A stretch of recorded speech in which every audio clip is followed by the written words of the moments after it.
మాట్లాడగలిగే స్థాయికి నాకు జ్ఞానాన్ని ప్రసాదించిన మా గురువులందరినీ స్మరించుకుంటూ ఈరోజు కర్నూలు నగరంలో అద్భుతమైన ఈ ప్రాంగణంలో 4000 మంది భారతీయ భవిష్యత్తు భగవద్గీతలోని పురుషోత్తమ ప్రాప్త యోగంలోని 20 శ్లోకాలు అద్భుతంగా ఇక్కడ మీరు చెబుతుంటే వినే అవకాశాన్ని కల్పించిన మా మిత్రులు శ్రీ రాజశేఖర్ గారికి, గాయని రాజశేఖర్ గారికి, వేదిక మీద ఆసీనులైన ప్రముఖులందరికీ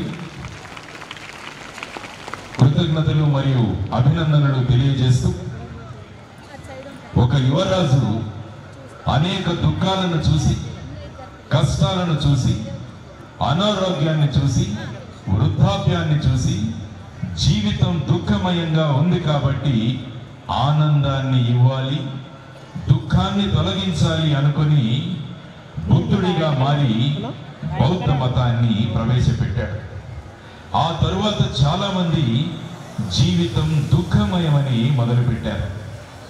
ఆ తరువాత ఒక యువకుడు ఇదే దుఃఖం నుంచి బయటికి రావాలంటే ఏం చేయాలని ఆలోచించి మహాభారతం నుంచి భగవద్గీతను బయటికి తీసుకొచ్చి అది మనకు అందించాడు.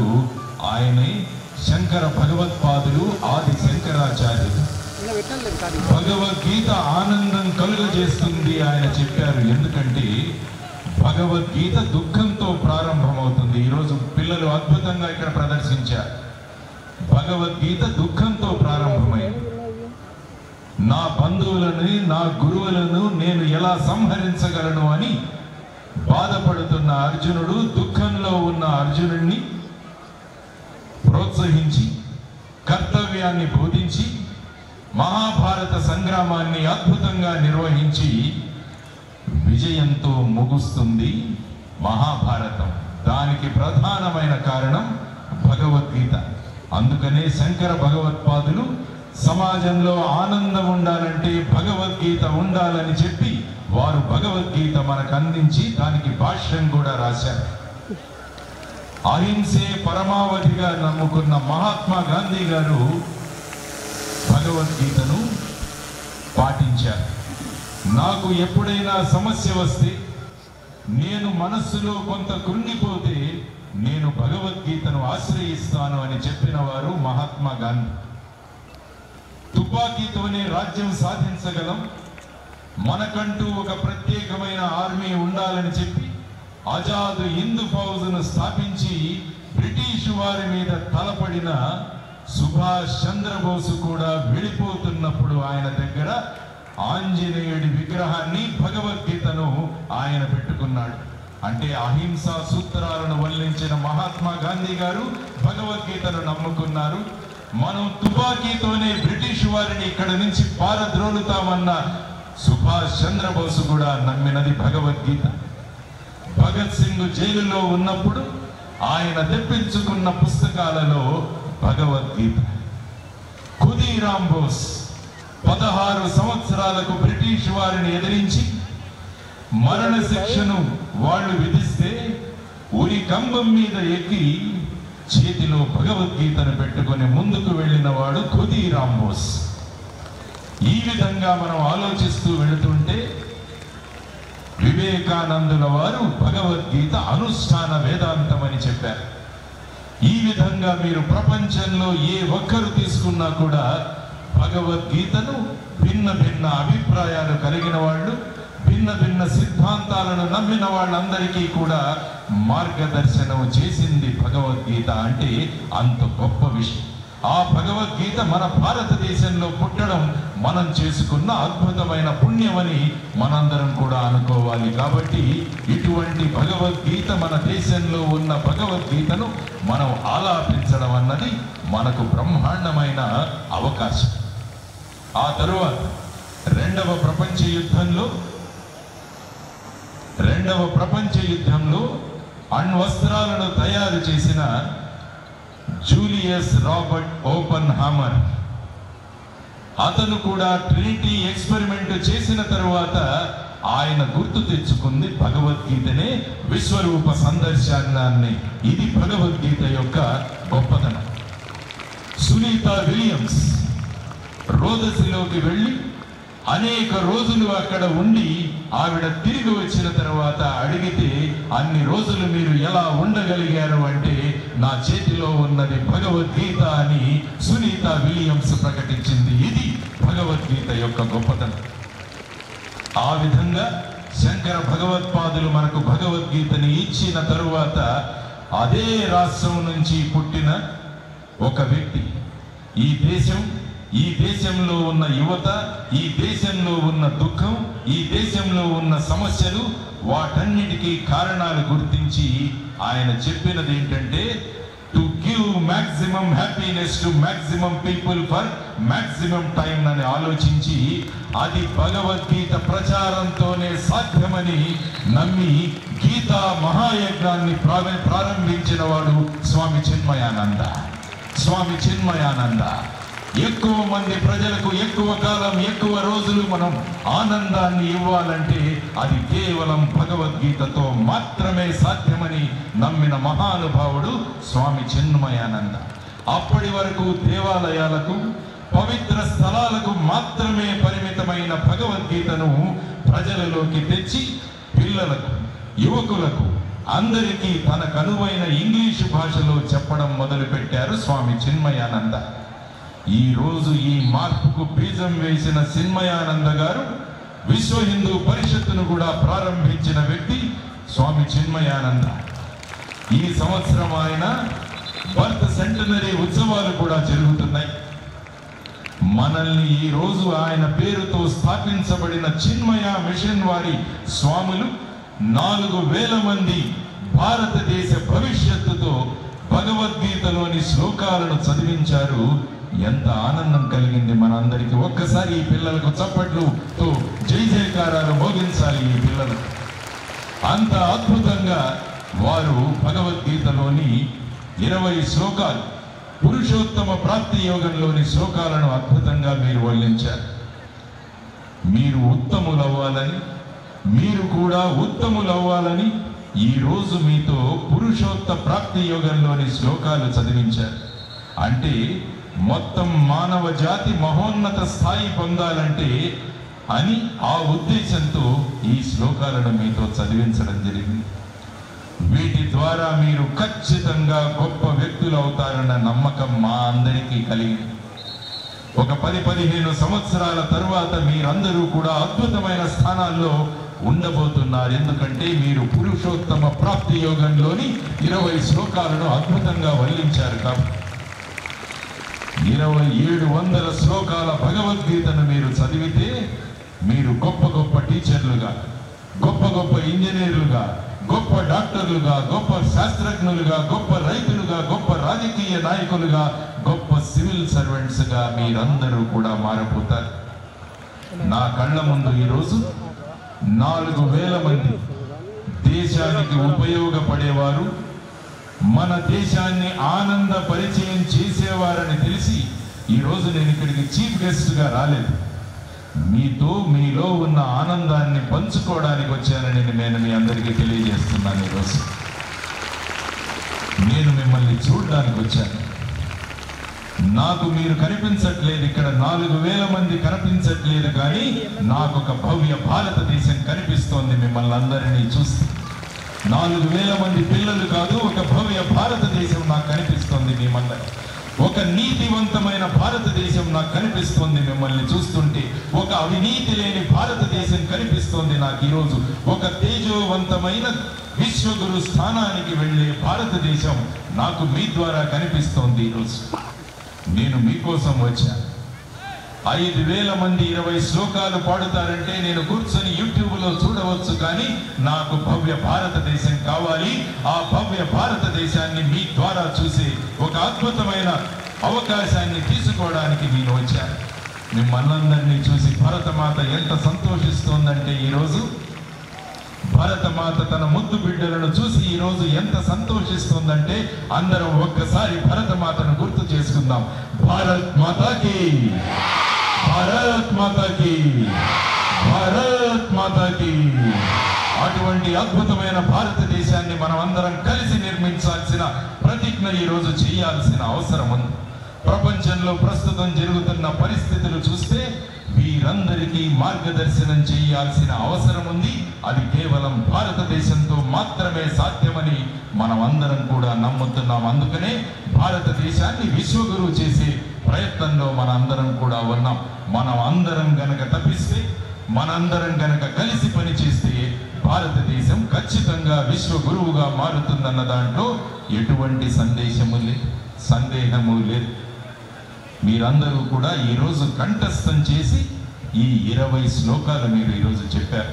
ఎందుకంటే భారతీయ విద్యా విధానంలో కంఠస్థం చేయడం అన్నది మనం పొందుపరిచాం. కంఠస్థమైనది ఏమవుతుందంటే హృదయస్థమవుతుంది. కంఠస్థమైనది హృదయస్థమవుతుంది. హృదయస్థమైనది మస్తకంలో వెళుతుంది. ఈ శ్లోకాలు మీలో ఉంటూ ఎప్పుడు మీకు కావాలో అప్పుడు ఏదేది కావాలో అది మీకు ఇస్తూనే ఉంటాయి. ఈ శ్లోకాలు, ఈ ఆలోచనలు కూడా మీకు ఇస్తుంటాయి. మనం గర్వంగా చెప్పాలి, ఇటువంటి సాహిత్యం కేవలం భారతదేశంలోనే మాత్రమే ఉంది. కాబట్టి భారతదేశం విశ్వగురు స్థానంలో ఉంచడానికి ప్రధానమైన కారణం ఏదైతే ఉంది అంటే దానికి కారణం భగవద్గీత అని మనం అందరం కూడా గర్వంగా చెప్పుకోవాలి అని మీ అందరికీ నేను ప్రతిపాదిస్తున్నాను. భారతదేశంలో భగవద్గీత పఠనం, అధ్యయనం అన్న అద్భుతమైన ప్రక్రియ భారతదేశంలో జరుగుతుంది. అమెరికాలోను, ఆఫ్రికాలోను, రష్యాలో కూడా ఇటువంటి భగవద్గీతను కంఠస్థం చేసేవాళ్ళు కనిపిస్తున్నారు. ఈ భాషను, ఈ శ్లోకాలను కంఠస్థం చేసుకుంటూ మిగతా భాషలు అర్థం చేసుకోవడం, మిగతా భాషలు అర్థం చేసుకోవడం చాలా సులభం అవుతుంది. మీరు రేపు ఐఐటీల్లోనో, ఎన్ఐటీల్లోనో, మెడికల్ కాలేజీల్లోనో, డిగ్రీ కాలేజీల్లోనూ, ఇంజనీరింగ్ కాలేజీల్లోనూ చేరినప్పుడు అక్కడ విషయాలు నేర్చుకోవడం సులభం అవుతుంది. ఎందుకంటే మీరు ఇక్కడ భగవద్గీతను కంఠస్థం చేశారు కాబట్టి. ఇది నేర్చుకుంటే అది నేర్చుకోవడం తీరికవుతుంది. మిమ్మల్ని చూస్తుంటే మేము మా చిన్నతనంలో ఇది మిస్ అయ్యామే అని ఒక బాధ నాలో కలుగుతుంది. మీరు ఎంత అదృష్టవంతులు. చక్కగా మీరు 7-8 తరగతిగా చదువుతున్న పిల్లలు పురుషోత్తమ ప్రాప్తి యోగంలోని 20 శ్లోకాలు ఈ విధంగా మీరు వల్ల వేశారంటే మీరందరూ కూడా ధన్యజీవులు అని, మీరందరూ కూడా ధన్యులు అని నేను చెబుతాను. సో ఆ విధంగా భగవద్గీతను ముఖ్యంగా ఇండస్, తర్వాత మాంటిసరీ స్కూల్స్, ఆ తర్వాత ఈ పరిసర ప్రాంతాల్లో ఉన్న అనేక పాఠశాలల్లో ఇంట్రడ్యూస్ చేసి మీకు పరిచయం చేసి చేస్తున్న మా చిన్మయ మిషన్ యొక్క ప్రముఖులు ఈరోజు ఇక్కడికి వచ్చారు. కర్నూలు ప్రముఖులు, తర్వాత అనంతపురము, మిగతా ప్రాంతాల్లో వారు వచ్చారు. వారు నిస్వార్థ సేవ చేస్తున్నారు. ఎందుకంటే ఈ సమాజం బ్రహ్మాండంగా ఉండాలని, ఈ దేశం ముందుకు వెళ్ళాలి అని మీరందరూ కూడా ప్రయత్నిస్తున్నారు. మరి ఒకసారి వారందరికీ నేను ప్రణామాలు చేసుకుంటున్నారు. మీ వల్ల దేశం ముందుకు వెళుతుంది. మరి భగవద్గీతను మరి ఏ విధంగా మనం ఉపయోగించాలి, దీనివల్ల మాకేమిటి ఉపయోగం అని కూడా చాలామంది అంటుంటారు. భగవద్గీతను ప్రతి వ్యక్తి కూడా తనకు అన్వయించుకోవచ్చు. విశ్వరూప సందర్శనాన్ని మనం చూసాం ఇప్పుడే ఇక్కడ ప్రదర్శన. అంటే భగవద్గీత ఏమి చెబుతుందంటే నువ్వు కూడా ఆ స్థానానికి చేరాలి అని భగవద్గీత చెబుతుంది. ప్రతి వ్యక్తి కూడా తనలో ఉన్న విశ్వరూపాన్ని ప్రదర్శించవచ్చు అన్నది భగవద్గీత మనకు చెబుతున్న విషయం. మీరు ఒక టీచర్గా పనిచేస్తుంటే మీ తరగతి గదిలో మీరు విశ్వరూపాన్ని చూపించాలి. ఆ విధంగా పిల్లలకు బ్రహ్మాండమైన పాఠాలు మీరు నేర్పించాలి. మీరు రాజకీయ నాయకులైతే మీరు విశ్వరూపం ప్రదర్శించి ఈ రాష్ట్రంలో ఒక్క పేదవాడు కూడా ఉండకూడదు అన్న ఒక నిర్ణయాన్ని మీరు అమలు చేయగలుగుతారు. మీరు భగవద్గీతను పాటిస్తే, మీరు కనుక గొప్ప సివిల్ సర్వెంట్స్గా మారితే, మీ విశ్వరూపాన్ని చూపిస్తే ఈ ప్రాంతంలో అవినీతి ఒక్క పైసా కూడా జరగదు అన్నది మీరందరూ కూడా స్థాపించగలరు. కాబట్టి ప్రతి ఒక్కరూ కూడా విశ్వరూపాన్ని ప్రదర్శించాలి అని చెబుతుంది మనకు భగవద్గీత.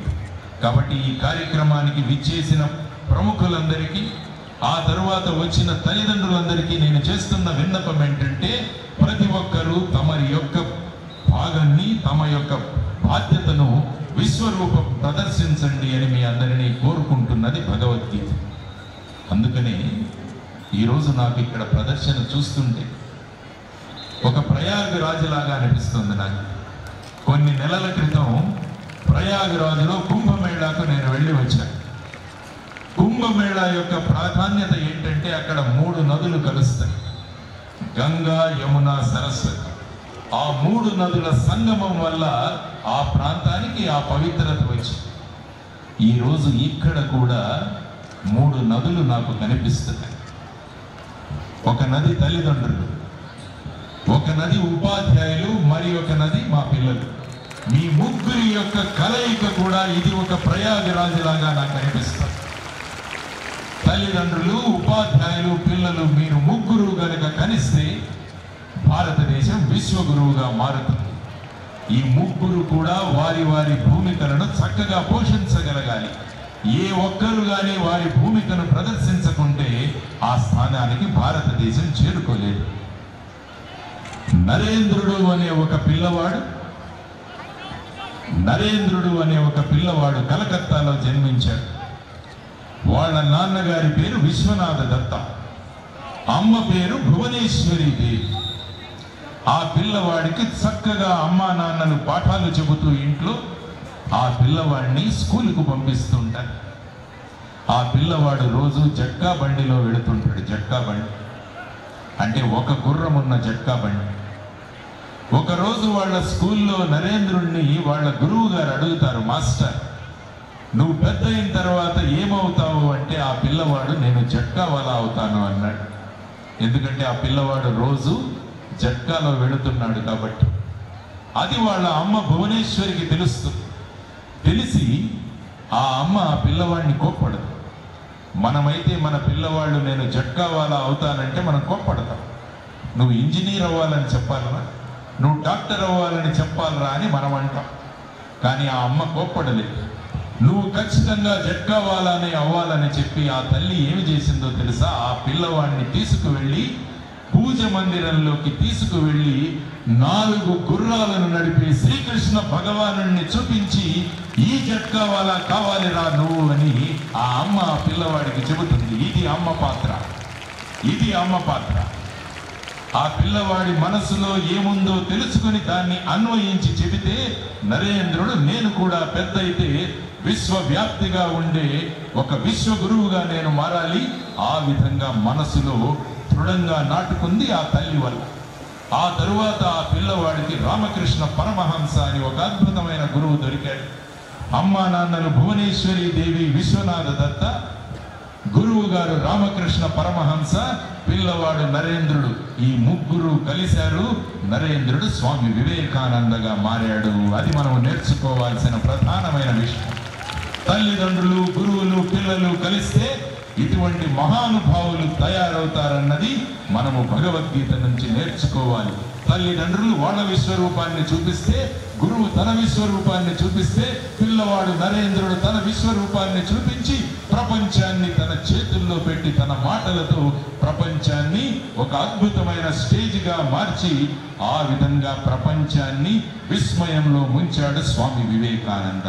ఇది తల్లిదండ్రుల పాత్ర, గురువుల పాత్ర. ఇది మనం నేర్చుకోవాలి. అది మనకు చెబుతుంది భగవద్గీత. అబ్దుల్ అనే ఒక కుర్రవాడు, చిన్న కుర్రవాడు. నాన్నగారి పేరు జైనులాబ్దీన్, అమ్మ పేరు ఏషియమ్మ. ఆయన పడవలు తయారు చేసుకుంటూ ఆ ప్రాంతంలో బతికేవాడు. పిల్లవాడు అబ్దుల్కి బ్రహ్మాండమైన మంచి ప్రేమ, వాత్సల్యం, చక్కని క్రమశిక్షణను నేర్పించాడు. ఆ తరువాత పిల్లవాడు స్కూలుకు వెళ్ళాడు. అక్కడ శివసుబ్రహ్మణ్యం అయ్యర్ అనే బ్రహ్మాండమైన గురువు దొరికాడు ఆ పిల్లవాడికి. ఒకవైపు అమ్మా నాన్నలు జైనులాబ్దీన్, ఏషియమ్మ, మరి ఒకవైపు గురువు గారు శివసుబ్రహ్మణ్యం అయ్యర్. ఈ ఇద్దరు కలిశారు. అబ్దుల్ అనే కుర్రవాడు డాక్టర్ ఏపీజే అబ్దుల్ కలాంగా మారి భారతదేశానికి క్షిపణులను అందించాడు. భారతదేశానికి మిసైల్స్ అందించిన మహానుభావుడు అబ్దుల్ కలాం. ఎలా సాధ్యమైంది? ఆ పరివర్తన ఎలా సాధ్యమైందంటే, అమ్మా నాన్నల విశ్వరూపం, గురువు విశ్వరూపం, పిల్లవాడు తన విశ్వరూపాన్ని కూడా చూపించగలిగాడు. ఇది భగవద్గీత యొక్క గొప్పతనం. అందువల్ల ఈ కార్యక్రమానికి విచ్చేసిన తల్లిదండ్రులందరికీ నేను విన్నపం చేసేది ఏంటంటే, మీరు మీ యొక్క ప్రేమను, వాత్సల్యాన్ని, పిల్లలను ఏ విధంగా మార్గదర్శనం చేయాలి అన్నది మీ భూమిక మీరు మరిచిపోకండి. మేము ఇండస్ స్కూల్లో పెట్టేశాము, మాంటిసరీ స్కూల్లో మేము పిల్లల్ని పంపించాము కాబట్టి మా బాధ్యత తీరిపోయింది, మేము రీల్స్ చూసుకుంటాం, షార్ట్స్ చూసుకుంటాం, బిగ్ బాస్ చూసుకుంటాం అని మీరు అనుకుంటే మీ పిల్లలు విశ్వరూపాన్ని ప్రదర్శించలేరు. మీ పిల్లలు విశ్వరూపాన్ని ప్రదర్శించాలంటే 16 సంవత్సరాలు పిల్లలు వచ్చే వరకు మీ బాధ్యతను మీరు సక్రమంగా నిర్వహించాలన్నది ముఖ్యంగా తల్లిదండ్రులకు నేను ఈరోజు చెబుతున్న ఒక ముఖ్యమైన విషయం. తల్లిదండ్రులు గమనించండి, 16 సంవత్సరాలు వచ్చే వరకు మనము పిల్లలను చక్కగా మలచగలిగితే వాళ్ళు వాళ్ళ విశ్వరూప ప్రదర్శనను చేస్తారు అన్నది మనం నేర్చుకోవాలి. అందుకనే రవీంద్రనాథ్ ఠాగూర్ వారు అన్నారు, by the time a child becomes 16 the cast is mold అంటాడా. అంటే అది తయారైపోయింది.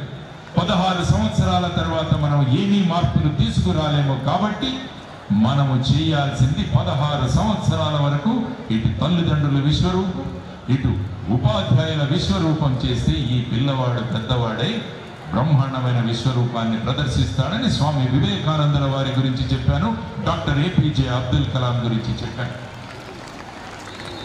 భీమ్జీ రామ్జీ సక్పాల్ చిన్న పిల్లవాడు, అత్యంత పేదరికంలో పుట్టాడు. వాళ్ళ నాన్నగారి పేరు రామ్జీ సక్పాల్, అమ్మ పేరు భీమాబాయి. వర్ణ వివక్షత కొనసాగుతున్న రోజులవి. వాళ్ళు ఆ పిల్లవాళ్ళకి ఆ పేదరికంలో కూడా బ్రహ్మాండమైన వినయాన్ని, విధేయతను, జ్ఞానాన్ని వాళ్ళు ప్రసాదిస్తే ఆ పిల్లవాడు స్కూలుకు వెళితే మహదేవ్ అంబేడ్కర్ అన్న ఒక గురువు ఆ పిల్లవాడికి దొరికాడు. అమ్మా నాన్నలు భీమ్జీ రామ్జీ సక్పాల్, అమ్మ భీమాబాయి, గురువు గారు మహదేవ్ అంబేడ్కర్ కలిశారు.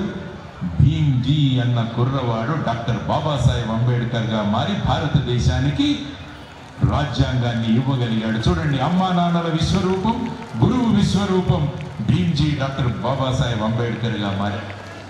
ఈ 3 ఉదాహరణలు మీకు ప్రధానంగా ఇవ్వడానికి కారణం ఏంటంటే, ప్రతి ఒక్కరూ వారి వారి భూమికను గనక చక్కగా పోషించగలిగితే, వాళ్ళ యొక్క పాత్రను చక్కగా పోషించగలిగితే, వాళ్ళలో ఉన్న అద్భుతమైన శక్తులను వాళ్ళని గుర్తించి వాళ్ళు విశ్వరూపాన్ని ప్రదర్శించగలిగితే భారతదేశం బ్రహ్మాండమైన, భారతదేశం అద్భుతంగా విశ్వగురువు స్థానానికి వెళుతుంది అని చెప్పి మీకు మీలో ఉన్న శక్తిని గుర్తు చేయడానికి వచ్చాను.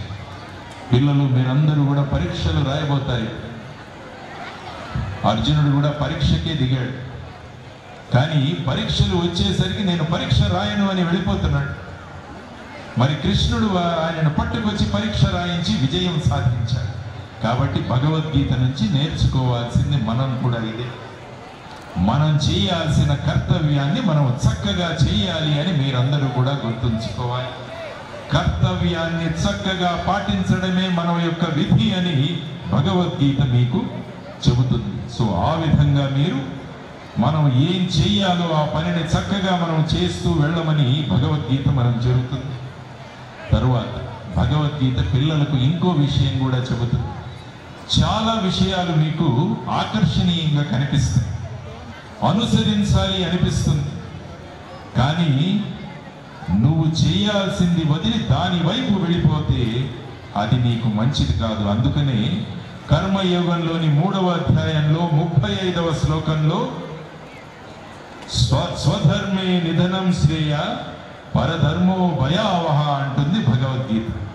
అంటే మీరిప్పుడు చేయాల్సింది చదువు, మీరు నేర్చుకోవాల్సింది జ్ఞానం, మీరు ఆడాల్సినది ఆటలు, మీరు నేర్చుకోవాల్సినది బ్రహ్మాండమైన కళలు. ఇవన్నీ నేర్చుకోవాల్సింది పోయి మీరు గనక సోషల్ మీడియాలు, తర్వాత ఈ రీల్స్, ఇటువంటి వాట్ల మీదకి వెళ్ళిపోతే మీరు చేయాల్సింది మీరు చేయలేరు అని చెబుతుంది భగవద్గీత.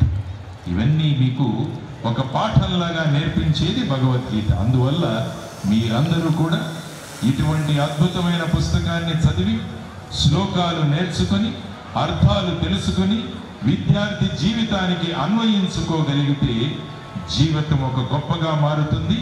మీరు కూడా అనుసరణీయమైన వ్యక్తులుగా మారుతారంటే you will become role models to somebody else. కాబట్టి ఈరోజు ఈ చేస్తున్న ఈ ప్రయోగం ఏదైతే ఉందో ఇది ఖచ్చితంగా మీ అందరికీ కూడా ఉపయోగమవుతుంది. మీరందరూ కూడా బ్రహ్మాండమైన విజయాలు సాధిస్తారు అని నాకు ప్రగాఢమైన నమ్మకం నాకు. అందువల్ల భగవద్గీతను నమ్ముకుంటే మన రాత మారుతుంది అని మనం అందరం కూడా తెలుసుకోవాలి. దానివల్ల తల్లిదండ్రులకు కూడా నేను చేస్తున్న విన్నపం ఏంటంటే, ఇళ్లలో ప్రైమ్ వీడియో ఉందా, నెట్ఫ్లిక్స్ ఉందా, ఆహా ఉందా, లేకుంటే ఇది ఉందా, దాని గురించి ఆలోచించకండి. ఇంటిలో భగవద్గీత ఉందా లేదా అని ఆలోచించండి మీరందరూ. అది చాలా ముఖ్యమైన విషయం. చాలా మంది ఏం చేస్తారంటే భగవద్గీతను పూజ గదిలో పెట్టి పూజ చేస్తారు. భగవద్గీత భగవంతుడి గదిలో పెట్టి పూజ చేయడానికి కాదు, అది చదివి అనుసరించాల్సిన గ్రంథం. ఇది అనుసరణీయమైన గ్రంథం, ఇది మర్చిపోకండి మీరందరూ కూడా. కాబట్టి భగవద్గీతను చదవాలి, భగవద్గీతలోని శ్లోకాలను నేర్చుకోవాలి, శ్లోకాల అర్థాన్ని తెలుసుకోవాలి, తెలుసుకున్న అర్థాన్ని మన జీవితంలో ఒక పాఠంగా మార్చాలి, మన జీవితంలో ఒక భాగస్వామ్యం చేయాలి.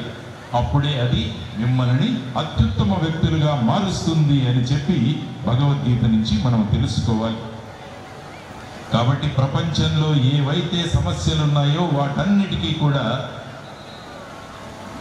సొల్యూషన్ ఇచ్చేది భగవద్గీత. నేను ఉద్యోగం చేస్తున్నప్పుడు ఎన్నో ప్రలోభాలకు గురి చేయడానికి చాలామంది ప్రయత్నించారు, చాలామంది భయపెట్టారు. నాకు ప్రతిరోజు ఉత్తరాలు వచ్చాయి, మిమ్మల్ని చంపేస్తాం, మీ పిల్లలను చంపేస్తాం, మీ ఫ్యామిలీని చంపేస్తామని చెప్పి. నేను వాటిని పెద్దగా పట్టించుకునేవాడిని కాదు. ఒకరోజు రెడ్ ఇంక్లో వచ్చే లెటర్, అది చూసి చదవడం మొదలు పెడితే మొదటి వాక్యం ఏముందంటే అందులో, ఇది రెడ్ ఇంక్ కాదు, ఇది మేము రక్తంతో రాస్తున్నాం, మీ రక్తాన్ని కూడా మేము కళ్ళ చూస్తామని ఆ లెటర్లో రాసిన విధానం. కాబట్టి అప్పుడు నా పరిస్థితి ఏంటి? భగవద్గీతను నమ్ముకున్నవాడిని. మనం చేయాల్సింది మన కర్తవ్యం. ఎవరు భయపెట్టినా కూడా, ఎవరు ఏ విధంగా కూడా మనల్ని మన కర్తవ్యం నుంచి దూరం తీసే ప్రయత్నం చేసినా మనం చేయాల్సింది మన కర్తవ్యం. అది నేర్పించింది భగవద్గీత. అందువల్ల నా జీవితాంతం నేను భగవద్గీతకు ఎప్పుడు కూడా రుణపడి ఉంటాను అని మీ ముందర నేను చెబుతున్నాను ఈరోజు. అందువల్ల మన జీవితాలు మార్చాలంటే ఖచ్చితంగా భగవద్గీతను మీరందరూ కూడా ఫాలో అవ్వండి. కర్మణ్యేవాధికారస్తి, మనం చేయాల్సిన కర్మ మనం చేయాలి. మీరు విద్యార్థులు, మీరు చేయాల్సింది చదవడం, ఆటలు ఆడుకోవడం, నేర్చుకోవడం, కొత్త విషయాలను తెలుసుకోవడం, ఆసక్తికరమైన ప్రశ్నలు అడగడం, కొత్త కొత్త కళలను నేర్చుకోవడం. ఇది మీ కర్మ, ఇది మీరు చేయాలి అన్నది భగవద్గీత మీకు తెలియజేస్తుంది. ఆ విధంగా ఈరోజు మీరు చేసిన ప్రారంభం చాలా అద్భుతంగా ఉంది. మీ అందరినీ కూడా మరి ఒకసారి నేను అభినందిస్తూ, ఈ బ్రహ్మాండమైన పుస్తకం ఏదైతే ఉందో దాన్ని మనం అనుసరిద్దాం. జీవితంలో కేవలం పిల్లలకు మాత్రమే కాదు, పెద్దలకు, తల్లిదండ్రులకు, గురువులకి, ప్రతి ఒక్కరికి మార్గదర్శనం చేసే శక్తి భగవద్గీతకు ఉంది. కాబట్టి రేపటి నుంచి ప్రతి ఒక్కరం కూడా భగవద్గీతను చదువుదాం, భగవద్గీతను తెలుసుకుందాం, భగవద్గీతను అర్థం చేసుకుందాం, భగవద్గీతను మన జీవితంలో ఒక భాగంగా చేసుకుందామని నిర్ణయించుకున్న రోజున బ్రహ్మాండమైన భారతదేశం తయారవుతుంది. ప్రపంచ దేశాలన్నీ కూడా దేశం అంటే భారతదేశంలాగా ఉండాలి, పౌరులంటే భారతీయుల్లాగా ఉండాలని ప్రపంచ దేశాలతో అనిపించాలి అని మనం నిర్ణయించుకోవాలి. ఈరోజు ట్రంప్ వచ్చి H1B వీసాలు ఇవ్వట్లేదని చాలా మంది బాధపడుతున్నారు. H1B వీసాలు మనకు అవసరం లేదు. మనం గనక భగవద్గీతను అర్థం చేసుకుని మన జీవితాలను మార్చుకుంటే మనం వెళ్ళి అమెరికన్ ఎంబసీ ముందు నిలబడాల్సిన అవసరం లేదు. అమెరికన్లు ఇండియన్ ఎంబసీ ముందు నిలబడి భారతదేశ వీసాలు కావాలని వాళ్ళు అడిగే స్థాయికి భారతదేశాన్ని మనమంతా కలిసి అది చేయాల్సిన అవసరం మనకు. అది ఎప్పుడు సాధ్యమంటే భగవద్గీతను నమ్ముకున్నప్పుడు, భగవద్గీతను చదివినప్పుడు, భగవద్గీతను అర్థం చేసుకున్నప్పుడు, భగవద్గీతను మన జీవితాల్లో నింపుకున్నప్పుడు. So my dear students, my dear parents, my dear teachers and my dear people from Kurnool, మీ అందరికీ నేను చేస్తున్న విన్నపం ఏంటంటే ప్రతి ఒక్కరూ కలుద్దాం, అందరం కలిసి పనిచేద్దాం, భారతదేశాన్ని బ్రహ్మాండమైన దేశంగా మారుద్దామని సంకల్పన చేస్తూ పిల్లలకు వెళ్ళేటప్పుడు మా గురువు గారు ఏపీజే అబ్దుల్ కలాం గారు చెప్పిన 3 విషయాలను చెప్పి నేను ముగిస్తాను. కలాం గారు మాకు చెప్పారు, లక్ష్మీనారాయణ, నువ్వు ఎప్పుడైనా స్కూల్కి కాలేజీకి వెళితే ఈ 3 విషయాలు నా సందేశంగా ప్రజలకు విద్యార్థులకు చెప్పు అన్నారు. కాబట్టి అవి మీకు ఈరోజు తెలియజేస్తున్నా. పిల్లల జీవితంలో లక్ష్యాలు ఏముండాలని మన అబ్దుల్ కలాం గారు బ్రహ్మాండంగా చెప్పారు. ఇవన్నీ కూడా మీకు మళ్ళా భగవద్గీతలో కనిపిస్తాయి. మొదటిది, my parents should feel proud of me. మా అమ్మా నాన్నలు నన్ను చూసి గర్వపడాలి అని ప్రతి విద్యార్థి కూడా నిర్ణయించుకోవాలి. ఇది జీవితంలో మొదటి లక్ష్యం కావాలి పిల్లలకు. రెండవ లక్ష్యం పిల్లలకి, నేను ఏ స్కూల్లో చదువుతున్నానో, ఏ కాలేజీలో చదువుతానో అదే స్కూల్కి, అదే కాలేజీకి నేను ముఖ్య అతిథిగా వెళ్ళి ఆ కుర్చీలో నేను కూర్చోవాలి అని మీరందరూ కూడా నిర్ణయించుకోవాలి. One day in my life I should go as a chief guest to my alma mater. ఏ స్కూల్లో, ఏ కాలేజీలో చదివానో అదే కాలేజీకి, అదే స్కూల్కి నేను ముఖ్య అతిథిగా వెళ్ళాలి అన్నది మీరందరూ నిర్ణయించుకోవాలని డాక్టర్ కలాం గారు నా ద్వారా మీకు చెప్పమని చెప్పారు. మూడవ లక్ష్యం, మీ జీవితంలో మీ సంతకాలు ఆటోగ్రాఫ్లుగా మారాలి అని భగవద్గీతలో చెప్పింది అబ్దుల్ కలాం గారు కూడా చెప్పారు. Your signature should turn into autograph. మీరు ఎక్కడైనా వెళుతుంటే ప్రజలు మీ వెంటబడి మీ సంతకాల కోసం, మీ ఆటోగ్రాఫ్ల కోసం మీ వెనకాల తిరగాలి. అది మీరు సాధించాల్సిన లక్ష్యం. అమ్మా నాన్నలు గర్వపడేలా చదువుకున్న స్కూల్కి, చదువుకున్న కాలేజీకి ముఖ్య అతిథులుగా సంతకాన్ని ఆటోగ్రాఫ్లుగా మార్చే మీరందరూ తయారవుతే భారతదేశం నంబర్ 1 దేశంగా తయారవుతుందని కలాం గారి అంచనా. చేద్దామా ఆ విధంగా భారతదేశాన్ని? ఎంతమంది విద్యార్థులు సిద్ధంగా ఉన్నారు ఈ 3 లక్ష్యాలకు సాధించడానికి? ఇది మనకు కావాల్సింది. నేతలకు వారందరికీ కూడా ధన్యవాదాలు తెలియజేస్తూ, ముఖ్యంగా చిన్మయ మిషన్ వారికి స్వామి చిన్మయానంద గారు ప్రారంభించిన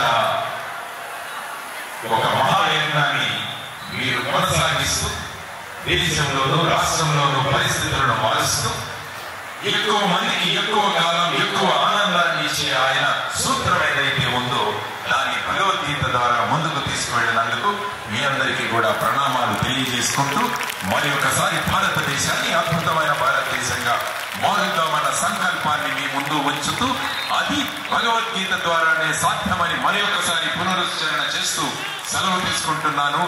జై హింద్, నమస్కారం, భారత్ మాతా కీ జై.